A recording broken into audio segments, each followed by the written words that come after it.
Dala na nga rin namin si Yayang nitong kiddie meal nila at ganito nga yung itsura nito. May rice, may egg, tas may chicken. Pero feeling ko talaga gusto lang to ni Ate Yayang dahil nga ang cute nga ng character no kanilang cup, ng mug at saka yung kainan na pambata.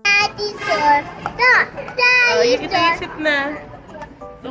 At eto pa nga yung isang benta sa kanya, medyo hindi nga lang masarap pero diba cute na cute itong batang ito. 249 nga pala yung set meal na yan. Dumating na nga pala yung dalawa naming soup base at yung tantan at saka tong kotsu nga yung in-order namin. Sunod-sunod na nga rin nilang dinala yung mga in-order naming meat. Nag-order ako nitong meatballs, tapos yung USDA na beef na quality nila at saka konting pork. Tapos dumating na nga rin itong mga hot pot balls nila. More on yung may mga cheese filled, tapos ito yung vegetable natin. Eto na nga lang chicken yung kinain ni Elias. Tas ito nga ay nag-start na nga kami mag-hotpot. Alam ko medyo sa dulo dapat yung mga meat pero alam nyo na hindi kami marunong mag-hotpot kaya okay na rin yan. Na-enjoy naman namin yung bonding na to kasi masaya